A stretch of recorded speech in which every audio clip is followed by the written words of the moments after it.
बिस्मिल्लाहिर्रहमानिर्रहीम। अस्सलाम वालेकुम नाज़रीन, मैं हूं जमशेद अंसारी। नाज़रीन, वज़ीर-ए-आज़म इमरान ख़ान साहब ने कल लैया में जलसे आम से ख़िताब करते हुए पाकिस्तान को दरपेश मुआशी मुश्किलात का एक बार फिर तज़किरा किया है और आम आवाम जो महंगाई की वजह से अफेक्ट हो रहे हैं उनका एतराफ़ भी किया है और साथ ही साथ एहसास प्रोग्राम का आगाज़ भी किया है। उसके रद्द-ए-अमल में पीपल्स पार्टी के चेयरमैन बिलावल भुट्टो ज़रदारी साहब ने इमरान ख़ान को आड़े हाथों एक बार फिर लिया है। उस पर मैं आखिर में आऊँगा, लेकिन सबसे पहले नाज़रीन मैं ये बता दूँ कि इकानमी की जो फील्ड है, इकानमी का जो सेक्टर है, जो शोबा है, वो थोड़ा सा कम्प्लेक्स होता है और कम्प्लिकेटेड होता है। लेकिन जहाँ पे पाकिस्तान, जब से इमरान ख़ान साहब हुकूमत में आए हैं उस वक्त से लेके पाकिस्तान की मईशत के हवाले से जो इंटरनेशनल जो इंटरेक्शन है उस हवाले से काफ़ी मुस्बत ख़बरें भी आई हैं। और उसमें सबसे पहले कि बजट डेफिसिट या फ़िस्कल डेफिसिट का इम्प्रूव होना, इसके अलावा करंट अकाउंट डेफिसिट का इम्प्रूव होना, ट्रेड डेफिसिट का इम्प्रूव होना, और इससे भी बढ़ के जब इमरान ख़ान साहब की हुकूमत आई थी तो कर्ज़ के सिलसिले में पाकिस्तान को डिफ़ॉल्ट होने का ख़तरा था और उस डिफ़ॉल्ट के ख़तरे से बाहर निकलना बहुत बड़ी कामयाबी है इस हुकूमत की। क्योंकि जब तहरीक इंसाफ की हुकूमत बरसर इक़्तिदार आई थी तो मैं नाज़रीन की याद दहानी के लिए ये बता दूं कि पाकिस्तान ने उस साल $9 बिलियन यानी $9 अरब का कर्ज़ा वापस करना था, जो बैरूनी कर्ज़े थे। लेकिन उस सूरत हाल से, बड़े क्रिटिकल सिचुएशन से पाकिस्तान जो है वो कर्ज़ के सिलसिले में डिफ़ॉल्ट से बाहर निकल आया। और क्योंकि कोई भी मुल्क अगर डिफ़ॉल्ट होता है तो उसके आलमी सतह पे बहुत नेगेटिव कंसिक्वेंसेस होते हैं, बहुत मनफी असरात उस मुल्क के लिए मुरतब होते हैं। इंटरनेशनल इमेज उसका किस कदर अफेक्ट होता है ये एक अलग मौजू है। तो मेरा मंशा ये है, मेरी बात करने का मतमा नज़र यही है कि जहाँ पे क्रेडिट बनता है इमरान ख़ान साहब का, जहाँ उनकी तारीफ़ बनती है, जहाँ उनकी तौसीफ़ बनती है, जहाँ उनकी तहसीन बनती है, तो जो चंद हलके हैं, जो मुख्तलिफ़ तबक़ात हैं, वहाँ उनको क्रेडिट देना चाहिए इमरान ख़ान साहब को। और जहाँ तनकीद बनती है वहाँ बेशक आप तनकीद भी करें, पॉजिटिव और कंस्ट्रक्टिव तनकीद करें और मुतबादिल हल भी साथ साथ पेश करते रहें। ये तो इकानमी का एक इंटरनेशनल इंटरेक्शन की मैंने बात की। जहाँ आम आवाम के मसाइल की बात है वहाँ पे मसाइल मौजूद हैं, ज़रूर मौजूद है। इमरान ख़ान साहब ने कई बार इसका एतराफ़ भी किया है, बल्कि महंगाई का भी एतराफ़ किया है, मसाइल का भी इदराक किया है। इसलिए उन्होंने कल लैया में एहसास प्रोग्राम का आगाज़ किया है। इस नाम से ही ज़ाहिर होता है कि वज़ीर-ए-आज़म इमरान ख़ान साहब को इस बात का एहसास है कि आम आवाम किस कदर कर्ब में है या तकलीफ़ में है या किस कदर नामुसाद हालात से गुज़र रहे हैं। इससे पहले हमने देखा कि सेहत कार्ड का इजरा भी हुआ। और नाज़रीन, मैं मुसलसल देख रहा हूँ कि चंद तबकों की तरफ से जो लंगर खोले जा रहे हैं, लंगर खाने पे, वहाँ पे भी उस पे भी कई अतराफ़ से हमले हो रहे हैं कि लंगर खाने नहीं खोलने चाहिए। और लेकिन मैं एक बात बता दूँ कि मैं ज़ाती तौर पे, उसूली तौर पे इस बात से मुत्तफ़िक़ हूँ कि लंगर खाने जो हैं या ये एक परमानेंट सलूशन नहीं होता, मुस्तकिल हल नहीं होता, दायमी हल नहीं होता।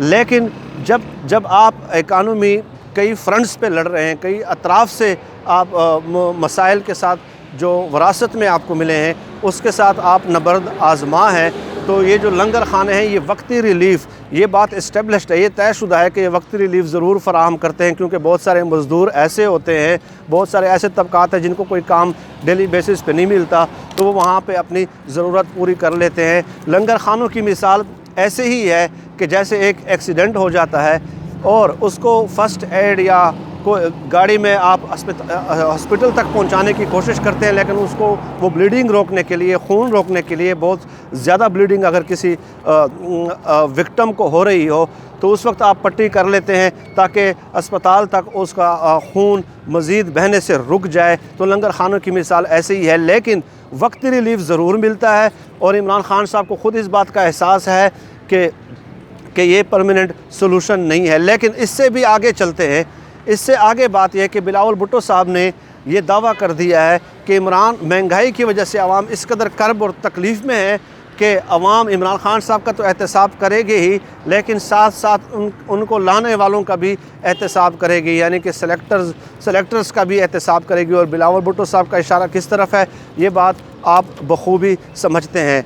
चुनांचे मैंने ये तय कर लिया है, ये तहैया कर लिया है कि जब भी बिलावल भुट्टो साहब जब भी महंगाई के हवाले से बात करेंगे तो मैं उनके सामने उनको अपना आईना दिखाऊंगा कि उनकी कारकर्दगी क्या रही है, और ये जो मसाइल आज इमरान खान साहब फेस कर रहे हैं या जो मौजूदा हुकूमत फेस कर रही है, ये उन्हीं के इनहेरिटेड प्रॉब्लम्स हैं।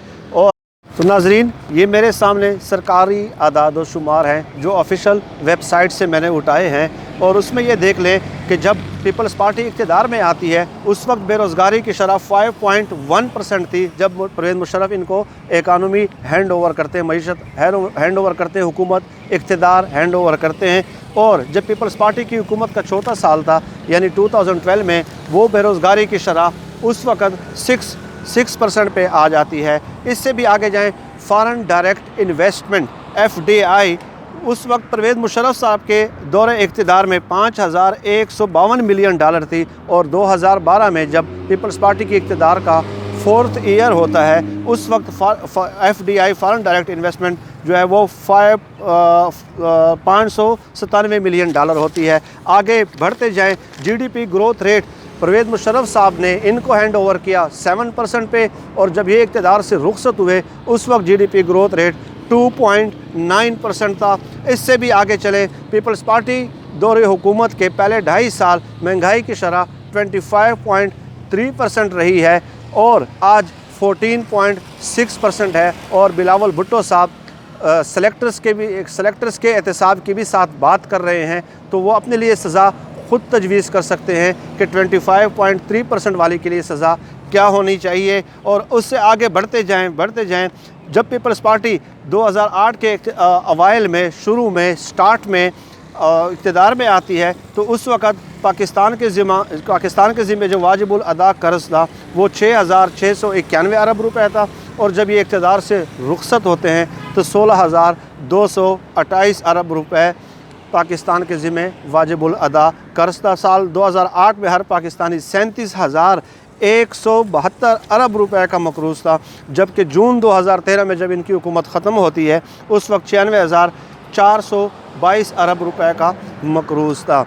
बिलावल भुट्टो साहब के मैंने ये जैसे वीडियो के शुरुआत में ये कहा कि जब भी बिलावल भुट्टो साहब या मौलाना फजल रहमान साहब महंगाई का अलम बुलंद करके मैदान में आएंगे और हुकूमत वक्त पे तनकीद करेंगे तो मैं ये अदाद व शुमार उनके सामने पेश करता रहूँगा, अपने नाजरीन के सामने पेश करता रहूँगा। मैं ये अदाद व शुमार भूलने नहीं दूँगा, मैं उनका ताक़ुब जारी रखूँगा।